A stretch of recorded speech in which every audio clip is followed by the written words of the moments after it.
చంద్రబాబు నాయుడు ఏం చెప్తారు సింగిల్ లైన్లో? నారా చంద్రబాబు నాయుడు ఏం చెప్తారు? నారా చంద్రబాబు నాయుడు అవకాశవాదంగా రాజకీయాల్లో అవకాశాలను అందిపుచ్చుకుని ముందుకు వచ్చినటువంటి మేధావి. ఆయన కష్టపడితేనో ఇంకోటి చేస్తేనో రాజకీయాల్లో గెలిచినటువంటి వ్యక్తి కాదు. రామారావు గారి కష్టం మొదటిసారి. పవన్ కళ్యాణ్ సినిమా యాక్టరు, నాకు నచ్చిన యాక్టరే, దాంట్లో ఎటువంటి సందేహం లేదు, మంచి యాక్టరే. ధైర్యంగా పార్టీ పెట్టాడు, మంచి పని, దాన్ని మన పార్టీ స్వాగతిస్తాం. దాంట్లో అతన్ని విమర్శించడానికి ప్రస్తుతం పెద్దగా ఏమి లేవు. ఎందుకంటే ఆయన పార్టీ పెట్టాడు, ఆ పార్టీతో అలయన్స్ పెట్టుకున్నాడు, 21 సీట్లు, మంత్రి వచ్చింది, అలా వ్యక్తులు కొంతమందికి ఇప్పించుకున్నాడు. ఒక్కటి మైనస్ కనపడుతుంది, ఆయన బీజేపీ ఎజెండాని భుజాన పెట్టుకుని సనాతన ధర్మం హిందూ ధర్మాన్ని కాపాడుతుందని చెప్పాను పదే బహిరంగ సభలో కూడా. బీజేపీ వాళ్ళే ఆ కండవా కప్పుకుని చెప్పటల్లా. నీకంటే ఇది కూడా సనాతన ధర్మం అని చెప్పి అమ్మవారు కూడా మెట్లు కడిగారు, బొట్లు పెట్టడం కూడా జరిగింది. అది రాంగు. 1% ఓటు ఉన్నటువంటి బీజేపీ నాయకత్వాన్ని నువ్వు భుజాన్ని ఎత్తుకుని ఆ శాల్వా కప్పుకొని జుట్టు పెంచుకుని నువ్వు ఎప్పుడైతే మాట్లాడుతున్నావో భవిష్యత్తులో, ఇప్పుడు కాదు సమీప భవిష్యత్తులో అలా చేసినందుకు అతనే బాధపడే రోజులు వస్తాయి. ఇది సనాతన ధర్మం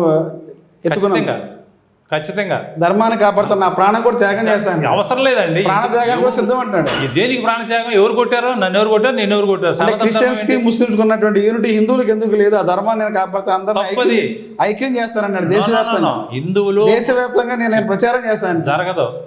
దానికి ప్రాణం పోయినా నేను సిద్ధం అంటాడు ఆయన. రాజ్యాంగం ఏం చెబుతుంది, మన యొక్క సంప్రదాయాలు ఏం చెబుతున్నాయి, గత చరిత్ర ఏం చెబుతుంది, హిందువులు ఏంటి, ముస్లింలు ఏంటి, క్రిస్టియన్స్ ఏంటి, క్రైస్తవులు ఏంటి, క్యాస్ట్ కానీ ఇంకోటి కానీ పరిగణలోకి తీసుకోబడదు.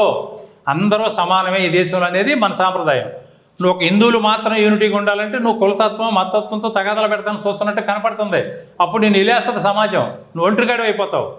అది రాంగ్. అది పవన్ కళ్యాణ్ ఎవరైనా నేను చెప్పినా రాంగే, ఎవరు చెప్పినా రాంగే. రాంగే. అది రాజ్యాంగంలో లేనిది, జరగంది నువ్వు చెప్తే అది ఎలా ఒప్పుకుంటుంది? సమాజం ఎలా ఒప్పుకుంటుంది?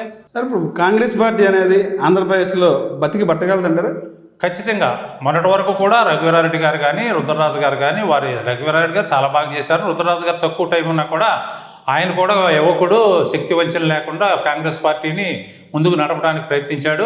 అందరికంటే ఇప్పటివరకు రాష్ట్రంలో కాంగ్రెస్ పార్టీ పిసిసి ప్రెసిడెంట్లు ఎవరూ చేయలేని పని రుద్రరాజు గారు పనిచేశారు. ఏంటంటే రాష్ట్ర వ్యాప్తంగా ఉన్నటువంటి మా హెడ్ ఆఫీస్తో సహా కాంగ్రెస్ పార్టీ ట్యాక్స్లన్నీ కూడా కోట్లాది రూపాయలు ఉంటే వాటిని వన్ టైం సెటిల్మెంట్ మాట్లాడి కొన్ని లక్షల్లో ఆఫీసులన్నింటినీ రుణముక్తులు చేసినటువంటి ఘనత రుద్రరాజుకు దక్కుద్ది. ఇక ధర్మిల మా శర్మిలారెడ్డి గారు అంటే మరి మీకు తెలియదు, ఒక లెజెండ్. రాజశేఖర రెడ్డి గారి కుమార్తె, pen paper, without paper without. అదే రఘువీరారెడ్డి తర్వాత పనిచేసినటువంటి పిసిసి రుద్రరాజు గారు పని ఉన్నటువంటి సందర్భాల్లో వచ్చినటువంటి మీలాంటి సీనియర్ నాయకులు తర్వాత పిసిసి అధ్యక్షుడికి వచ్చినటువంటి శైలనాథ్ అప్పుడు ఎందుకు రావట్లేదు పార్టీ కార్యాలయానికి?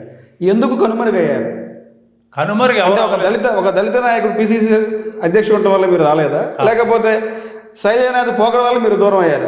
కాదు. శైలజానాథ్ గారు కూడా రఘువీరారెడ్డి హయాంలో వచ్చినటువంటి సీనియర్ నాయకులు, పెద్ద నాయకులు, మీలాంటి వాళ్ళు సీనియర్లు రుద్రరాజు అప్పుడు పార్టీ కార్యాలయానికి వచ్చారు, కార్యక్రమంలో పాల్గొన్నారు. శైలజానాథ్ విషయంకి వచ్చేసరికి ఎందుకు దూరం అయ్యారు? పార్టీకి ఎందుకు దూరం అయ్యారు? పార్టీ చేసే కార్యక్రమాలకు ఎందుకు దూరం అయ్యారు? కావాలని ఎవరు దూరం అవ్వలేదండి. కారణం ఏంటంటే ఆయన బ్యాడ్ లక్, మా పార్టీ బ్యాడ్ లక్ ఏంటంటే శైలజానాథ్ గారు ప్రమాణ స్వీకారం తీసుకున్న వెంటనే కరోనా వచ్చింది.